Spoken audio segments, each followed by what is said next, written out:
Hi everyone, my name is Chris Hager, the producer for TERA. And I am Stefan Ramirez, the associate producer. Welcome to a recap of our 2011 E3 demo that we presented to media behind closed doors. TERA is the first true action MMO, providing all the depth of an MMO with the gratification of an action game.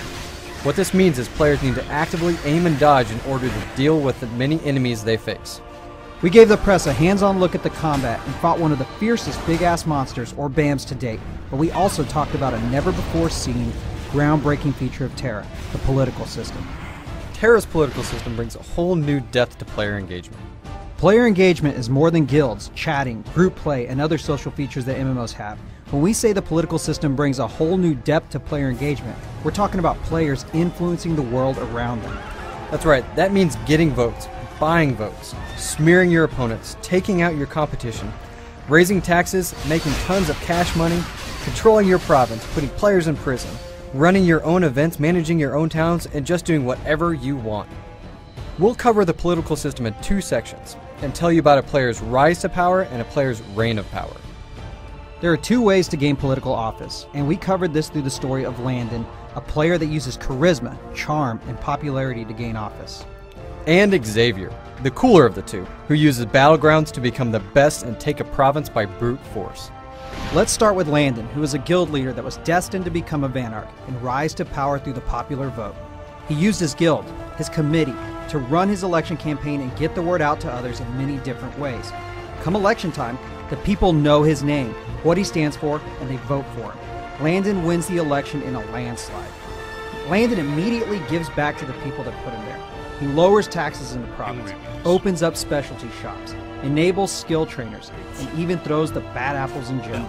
His province is thriving and doing well, and players are coming from all around to see it for themselves. So that's Landon. Now let's talk about the badass, Xavier. Xavier prefers brutality, so he figures that his best shot at becoming a Vanarch is dominating in battlegrounds and PvP. He gathers his elite crew and starts training, fighting, owning, and dominating his opponents during the election process.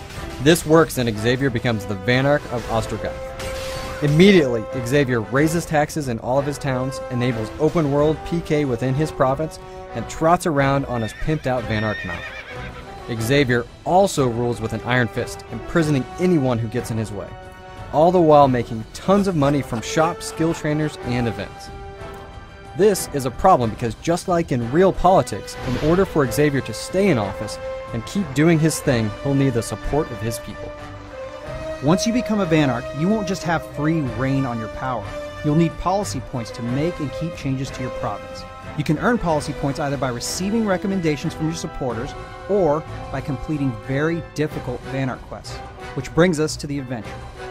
Xavier is having a bit of trouble garnering recommendations for the people in his province. So, in order for him to maintain his privileges, he's decided to undergo a Vanarch quest to get policy points. But this is no ordinary quest. Xavier will need to face Sabernac, a mighty dragon that's been terrorizing the provinces.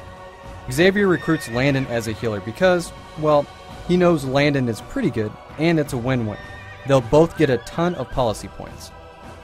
Luckily for Xavier, TERA is all action and no faction, and players decide who the heroes and villains are.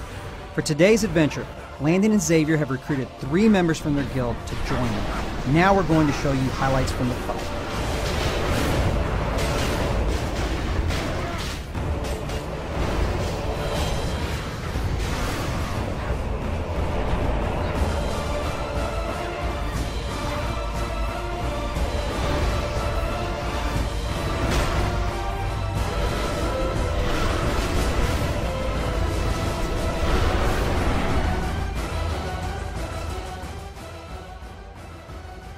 Now you know what we mean when we say TERA is action.